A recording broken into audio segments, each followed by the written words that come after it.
Our leaders did not, they are the ones, they are the problem of this country. They are the one who does not want this country to grow. And they are the one that are bringing disgrace, insult upon Nigeria. Our leaders, they are the one. Watch the full details from the analyst. I am of the opinion that it's a slush fund and it should not have found its way into our budget in the first place.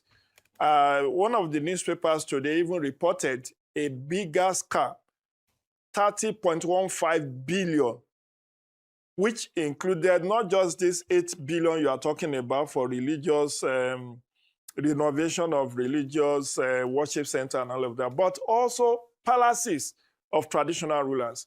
And when I read that report in the Daily Trust of today, I was shocked to my marrow. What has the federal government business with renovation, furnishing, and construction of palaces of traditional rulers, and also purchase of church equipment, renovation of churches and mosques? And the appalling thing was that the money was not even, for most parts, especially the one I read in Daily Trust of today, for most part, most of the monies meant for the renovation of palaces, construction of palaces, and all of that were put under ministries, departments, and agencies that has no mandate, no statutory or constitutional mandate to do such.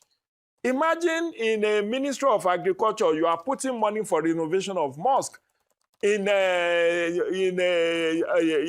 Ministry of Water Resources, you are putting money for renovation of churches. Is that one of the mandates for those religious centers?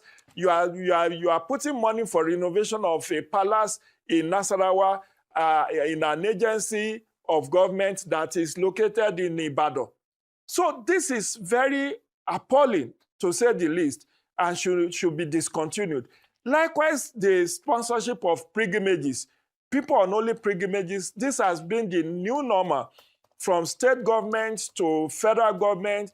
I recall in 2024, the administration of Bola Tinubu even gave subsidy in billions of naira for those who are going on only pilgrimage to Mecca.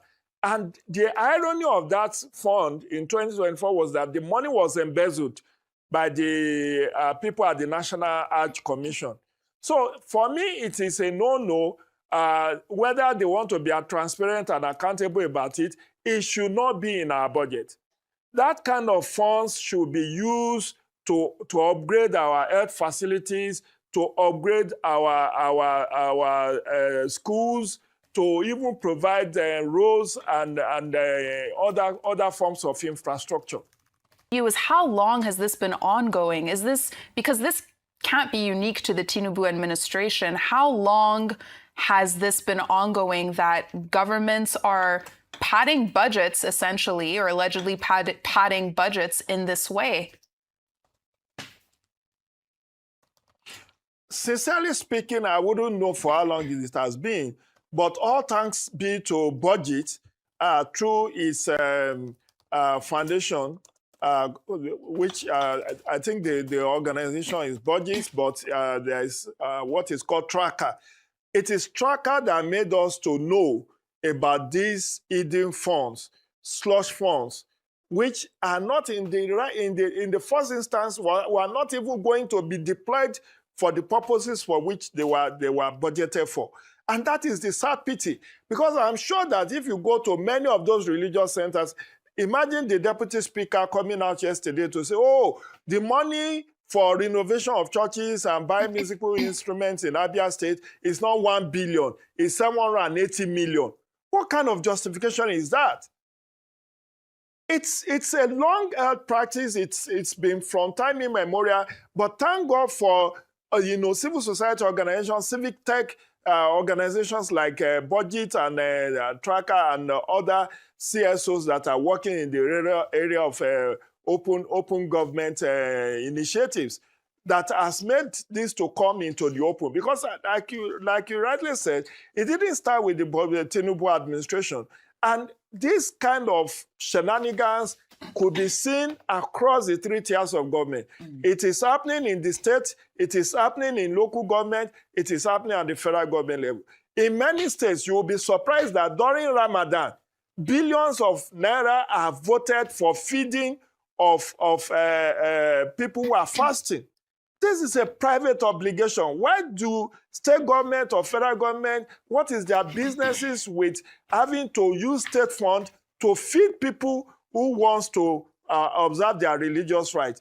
And what about the people who are, you know, the traditional religious worshippers, the people we call Isheshe, those who are into traditional worship in the Southwest and across the country, they are neither Christian nor Muslim. Can't such monies also be released to them to go and rehabilitate their shrines?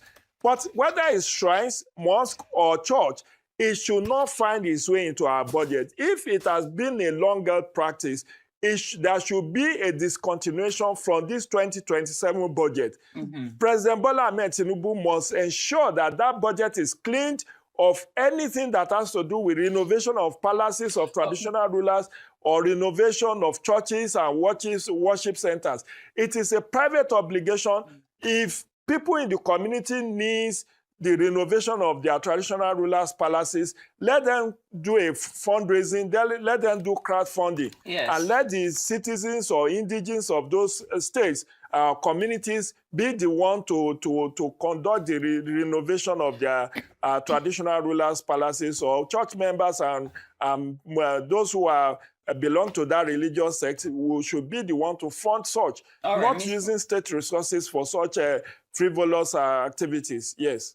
In this budget, 1.6 or 1.9 billion naira being allocated to church projects and 6.1 billion being penciled down for mosque projects. We have a Muslim. We remember during the Muslim ticket, and we now have a president that is Muslim and a vice president that is Muslim.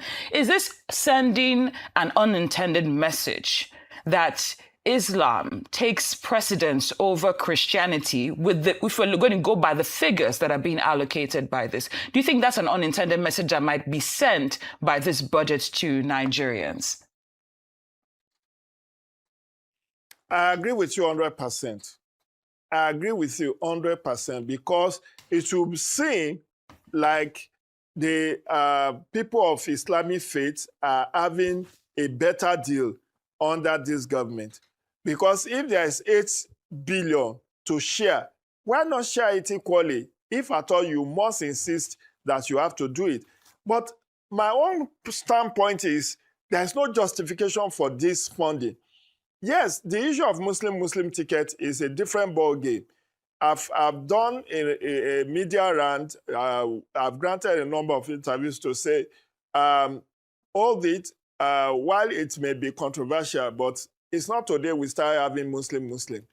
The so-called freest and fairest election in Nigeria, the June 12, 1993 June 12 presidential election, was run by Abiola and Babagana Kingibe on Muslim ticket. That was over 30 years ago. Nigerians does not bother or did not bother in they didn't bother in 1993 about Muslim, and they didn't bother about Muslim in 2023. And in 2027, I don't think it should be of any serious bother. In several states, we have had Christian, even in states where there is significant Muslim population, like in Ekiti State, in Ondo State, even in Oyo State, even in Ondo State. I remember in 1979, in Oyo State, which has a very significant Muslim population, we have Chief Bola Ige as the governor and Chief S.M. Afolabi as the deputy governor. Both of them were Christians. Heaven did not fall. That was way back in 1979. So when you talk about Muslim, it's a different ball game. But I agree with you about the sensitivity of this kind of thing, that you are running on a Muslim ticket and your government is seen to be giving undue preference to one religion, which is the basis on which this should be altered. This should be discontinued so that it's not even generating any controversy about, oh, your portion is bigger than mine. Why is my own lesser than yours? Is it that because I'm a Christian, that's why I'm getting the short end of the stick? And then tomorrow, the people of traditional religious worship will now come up and say, oh, we also are recognized by the Constitution. After all, the Constitution of Nigeria is saying that we are a secular country. There should be no state religion. So if there is no state religion, why then do you want to have the Muslim or these people of the Islamic faith get it? And the irony, that, like I keep saying, the irony is that many of these Islamic centers or mosques and churches may not even be aware that such funds even exist in 2026 budget.